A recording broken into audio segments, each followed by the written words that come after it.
Friends, there is a single word that has the power to transform your life. That word is discipline. Imagine this. You, waking up at dawn, effortlessly executing your planned tasks for the day. You, conquering laziness, pushing distractions aside, and marching with unwavering precision towards your dreams. How different would your life be?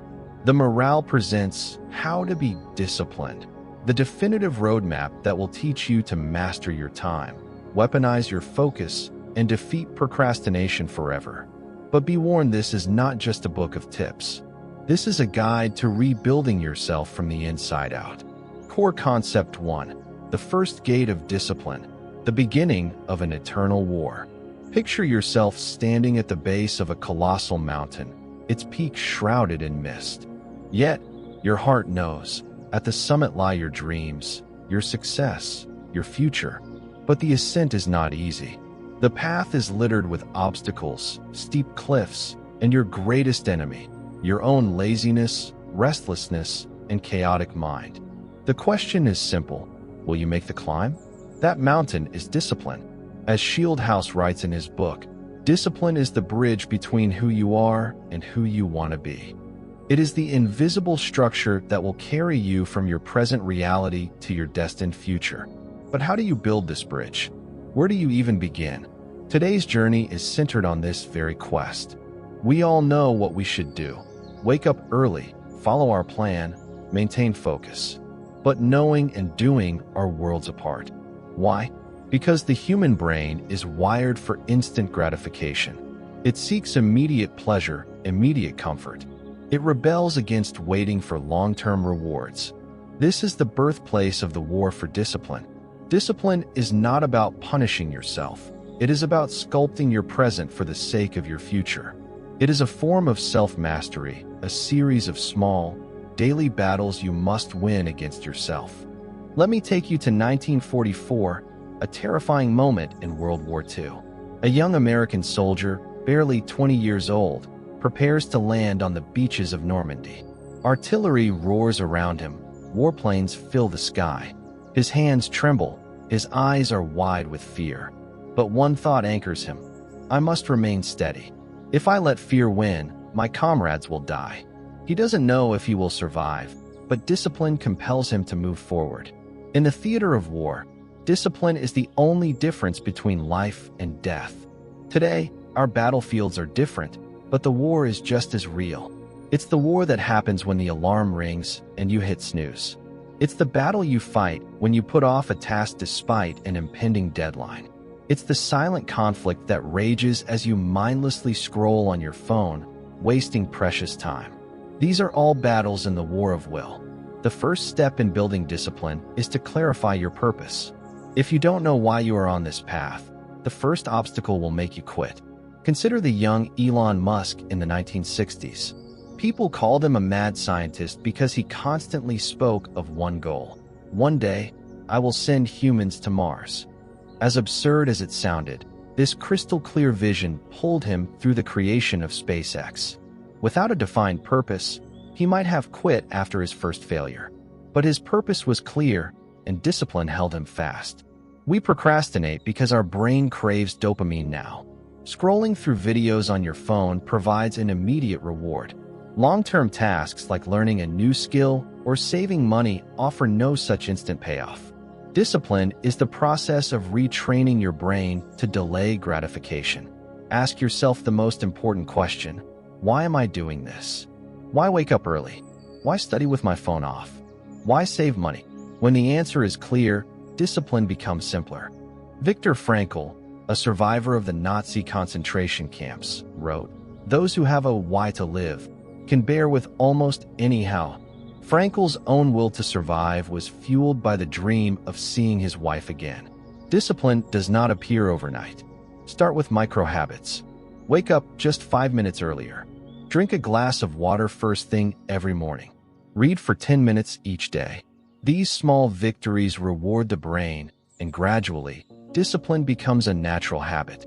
Imagine an old man on his hospital bed, looking back on his life with one prevailing thought: if only I hadn't wasted my time. If only I had pursued that dream. Let that not be your story.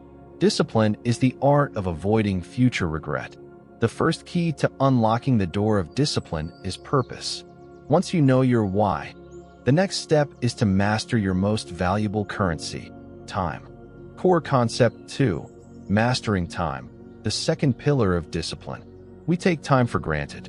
We tell ourselves, I'll do it tomorrow, or I'll start next week. But the truth is, time waits for no one. Did you know that for every minute you spend hesitating, someone on the other side of the world is taking one more step toward their dream? Sheldon Howe writes, time management is not about controlling the clock. It's about controlling yourself. It's about mastering your decisions. Here, we will learn how to command your time to fortify your discipline. We often say, I don't have time. But is that true? The time is there, we just don't know where it goes. 2 hours can vanish into the black hole of social media scrolling. Our focus shatters replying to trivial messages. Many start their day without a plan, and by evening, their work remains unfinished. Time is lost to unconscious choices.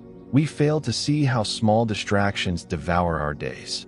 Consider the young scientist, Carl Sagan. From childhood, the universe captivated him. But at university, he realized that without mastering his time, his dreams would remain out of reach. Sagan divided his day into 3 segments: learning, research, and thinking. He allowed nothing to intrude upon these blocks. This disciplined time management is what later propelled him to become one of the world's greatest astronomers. Your first mission is to conduct a time audit. For 1 week, track every hour. Use a phone app. At the week's end, analyze what was necessary and what was waste. This is like an X-ray for your life. You will see exactly where your time is leaking. Next, embrace the revolutionary method of time blocking. The idea is simple. Divide your entire day into distinct blocks: work blocks, rest blocks, learning blocks, leisure blocks. For example, 8 a.m. to 10 a.m., deep work. 10 a.m. to 10:30 a.m., break. 10:30 a.m. to 1 p.m., project work. 1 p.m. to 2 p.m., lunch and rest. 2 p.m. to 4 p.m., learning/research. This structure tells your brain exactly what to do and when. To slay the procrastination demon, use the 2-minute rule. If a task takes less than 2 minutes, do it now. Reply to that email. Tidy your desk. Make that important call. These small tasks, when accumulated, create mental clutter.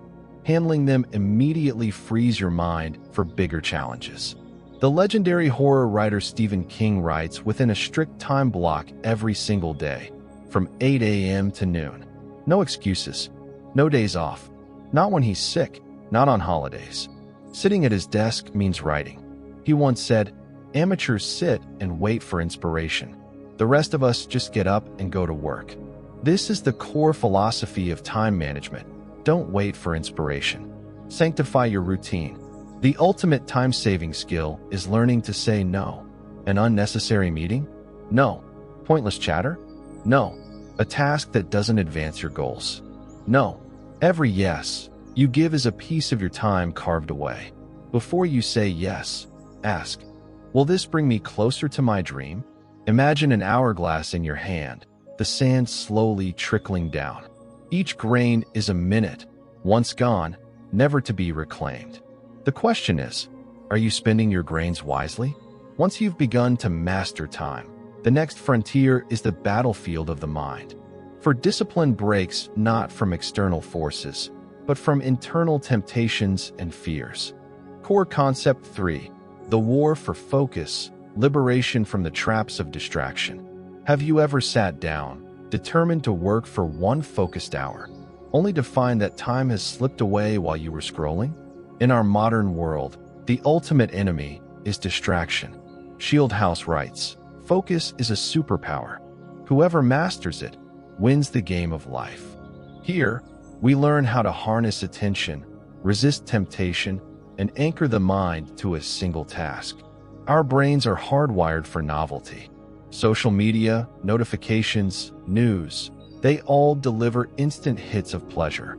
As a result, even during important work, The brain seeks new stimulation. The outcome? We abandon tasks, our focus fragments, and we end the day in frustration. Consider the world-renowned composer Ludwig van Beethoven. In the final years of his life, he became almost completely deaf. Imagine a musician who could not hear his own music. Yet, in this silence, he composed his Ninth Symphony, one of history's greatest musical works. How? Because Beethoven understood that focus does not depend on external sound, but on internal vision. He shut out the world and devoted his entire being to the symphony within. The strategy is monotasking. When working, put your phone on silent or in another room. Take short breaks between tasks. An Italian student, Francesco Cirillo, used a tomato-shaped timer for his studies, giving birth to the Pomodoro technique. 25 minutes of undistracted work, followed by a 5-minute break. After 4 cycles, take a longer 15 to 20-minute break. These short cycles keep the brain fresh and focus sharp.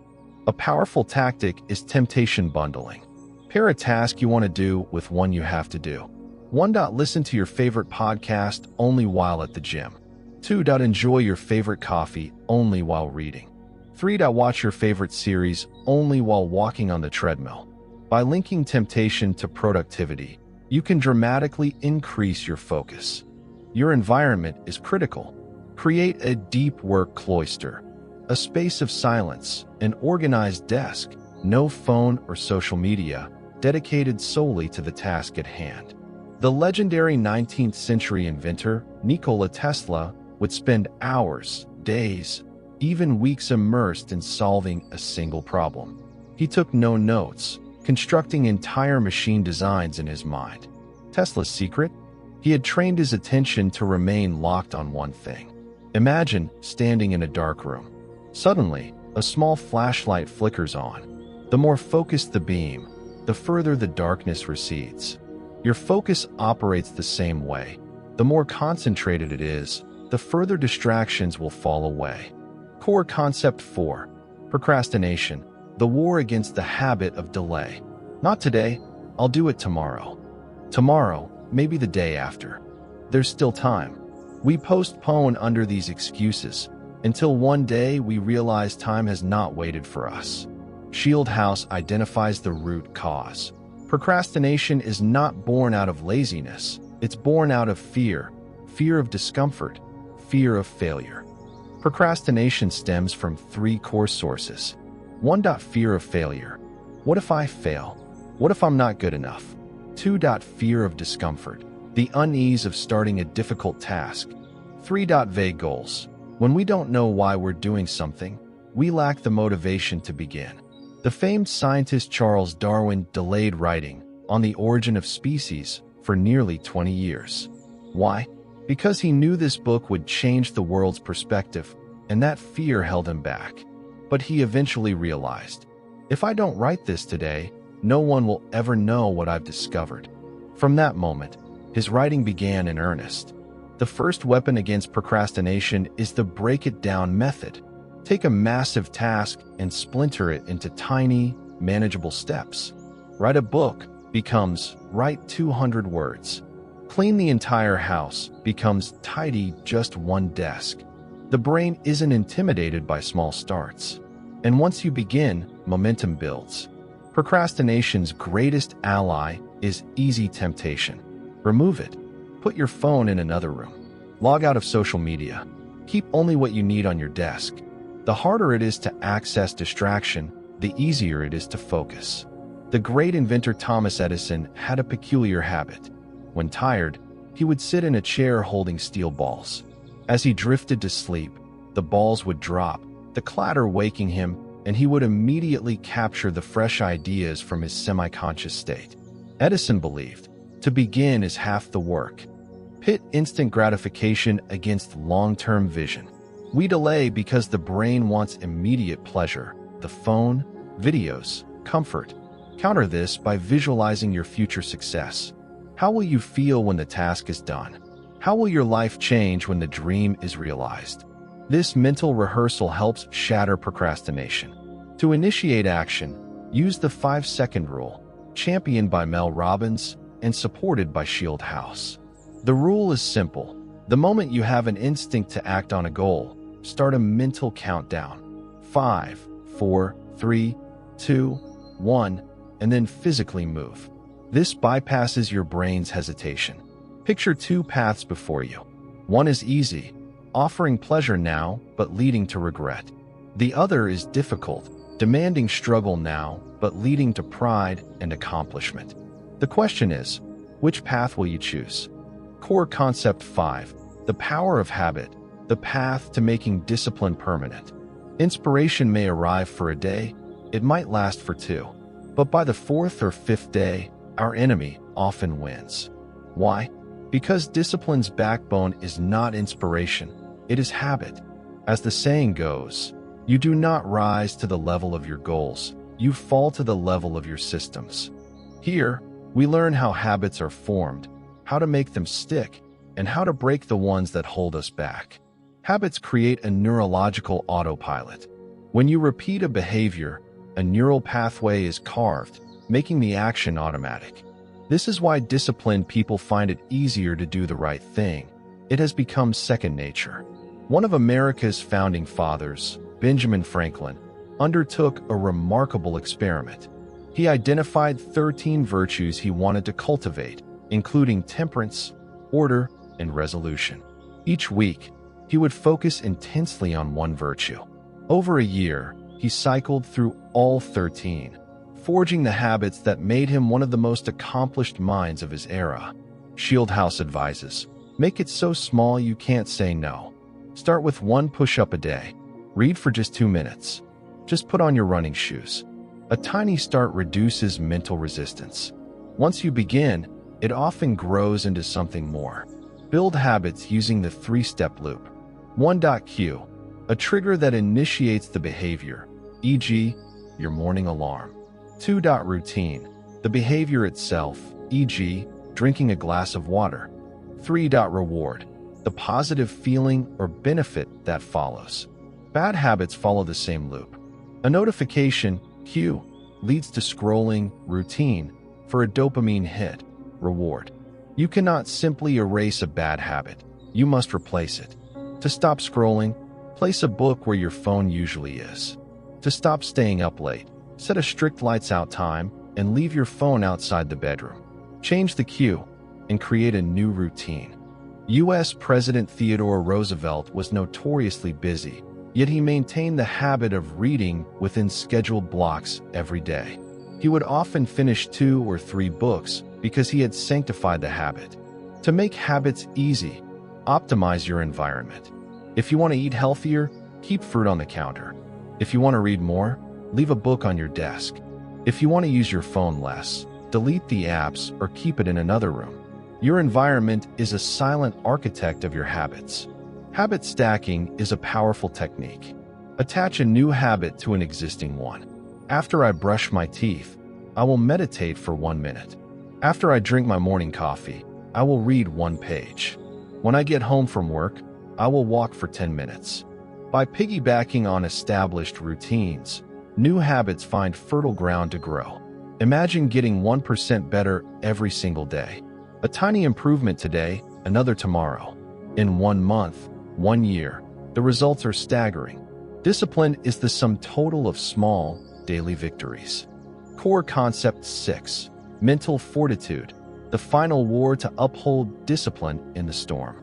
Starting discipline is not the hardest part. Maintaining it is. Because life is not always easy. Failure arrives. Unexpected crises emerge. Nights of despair descend. Why does discipline crumble? Immediate hardship, work pressure, mental fatigue. Unexpected crisis, family problems, financial strain. Self-doubt. The gnawing question, can I really do this? Discipline doesn't break from the outside. It breaks from the inside, from a fracture in belief. During World War II, Britain stood on the brink of collapse. German bombs rained from the sky, cities burned, and many believed the war was lost. But Prime Minister Winston Churchill declared, day after day, "We shall never surrender." It was this mental fortitude that saved a nation. When you feel like giving up, Reconnect to your why. Remember why you started. Recall the dream you held. Think of the people you are fighting for. These questions will pull you back onto the path. Cultivate a growth mindset. A growth mindset means viewing failure not as a final verdict, but as a learning opportunity. If you break your routine one day, don't descend into self-hatred. Ask, what can I learn from this? Use failure as a stepping stone. Nelson Mandela spent 27 years in a prison cell, but the bars could not break his spirit. He famously said, "I never lose. I either win or I learn." This mindset is what later enabled him to become South Africa's first black president. Forge alliances for your discipline. Support system. Share your goals with a trusted friend or family member. Accountability partner. Find someone who will check in on your progress. Discipline can be practiced alone, but it is often sustained together. Reward your progress. Celebrate every small win. Finish a project? Watch your favorite movie. Maintain a habit for a month? Treat yourself. This teaches your brain to associate discipline with pleasure. Now, imagine yourself months from now, standing atop that mountain peak we saw at the beginning. Looking down, you see the path was not easy, but every step has transformed you. Discipline is not a one-day battle. It is the sum of small, daily victories. Make one small decision today, another tomorrow. Look back in a few months, and you will see that you haven't just changed your habits.